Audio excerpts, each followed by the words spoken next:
السلام علیکم ناظرین آج ہمارے ساتھ پی ٹی آئی یو سی اچھڑیاں کے صدر موجود ہیں۔ ان سے ہم کچھ سوال کریں گے اس حوالے سے کہ پی ٹی آئی نے اپنے گورنمنٹ کے 2 ماہ پورے کر لیے ہیں۔ ان 2 ماہ کے اندر یہاں کی عوام کے لیے یہ کیا تبدیلی لے کے آئے ہیں، اس حوالے سے ہم ان سے بات کریں گے۔ جی السلام علیکم۔ وعلیکم السلام، اعوذ باللہ من الشیطان الرجیم، بسم اللہ الرحمن الرحیم۔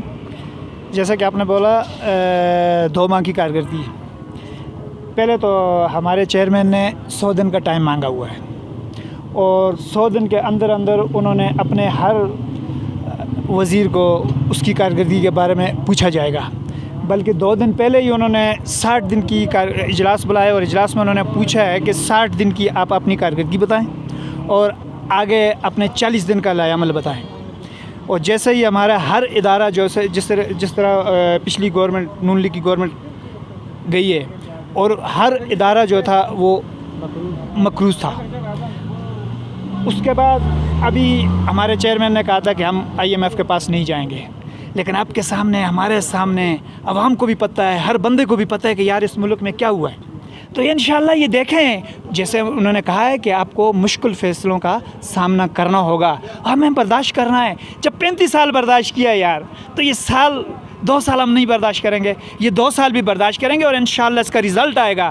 یہ ہمیں نہیں، بوڑھوں کو نہیں، یہ ہمارے نوجوانوں، یہ بچے جو ہیں، یہ ان کا مستقبل کا پروگرام ہے اور یہ رزلٹ ان کو ملے گا، ہمیں نہیں ہے۔ نہیں، جیسا کہ ابھی تک ہم نے جو سروے کیا ہے، ابھی تک جتنے بندوں سے ہم نے انٹرویو لیا، وہ اسی بات کو رو رہے ہیں کہ یہ مہنگائی کر دی ہے۔ تو اس حوالے سے آپ کیا کہنا چاہ رہے ہیں کہ اتنے جو بجٹ کے اندر غریب عوام کے لیے، جیسا کہ پہلے خان صاحب کہہ رہے تھے کہ جو عوام ہے ان کے خیال سے تو عوام کے بارے میں کچھ نہیں سوچا گیا، ہر چیز کے اندر مہنگائی کی گئی ہے، اس حوالے سے آپ کیا کہنا چاہیں گے؟ بھائی دیکھیں، جس طرح خزانہ خالی ہے، سب سے بڑی بات تو یہ ہے کہ ہمارے خان صاحب نے کہا تھا کہ ہم بھیک مانگیں گے اور IMF کے پاس نہیں جائیں گے۔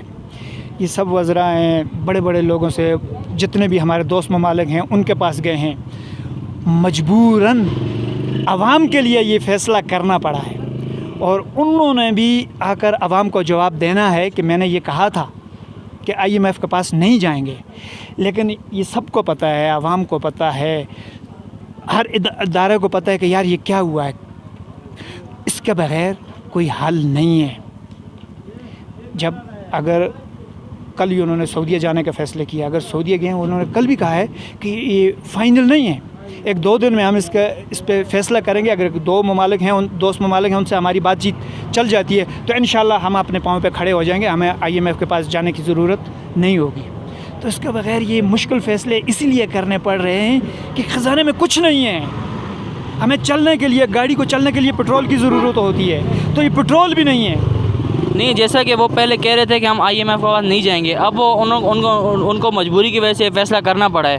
تو آپ کے خیال سے اگر وہ IMF کے پاس جا کے مطلب پرانی گورنمنٹس کی طرح اگر وہ بھی قرضہ لیتے ہیں تو اس سے عوام کو کوئی ریلیف ملے گی؟ مشکل ہے نہیں ملے گی، اور انشاءاللہ میں یقین سے کہتا ہوں کہ یہ IMF والا فیصلہ جو ہے، یہ 2 دن پہلے انہوں نے جو ایک نیوز دی ہے کہ شاید ہمیں IMF کے پاس جانا نہ پڑے، اور انشاءاللہ یہ میں یقین سے کہتا ہوں کہ IMF کے پاس نہیں جانا پڑے گا۔ چلیں جی، بہت بہت شکریہ۔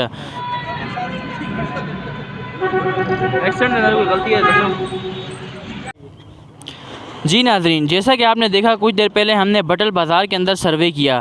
عوام جو ہے کچھ PTI کے ساتھ ہے اور کچھ نون لیگ کے ساتھ ہے۔ تمام لوگوں کا ملا جلا تبصرہ ہم نے آپ کے ساتھ شیئر کیا۔ اسی طرح کی مزید انفارمیٹیو ویڈیوز بھی ہم ووک نیوز TV کی طرف سے لے کے آتے رہیں گے۔ اپنے میزبان سید سہیل شرادی کو اجازت دیجیے۔ اللہ حافظ۔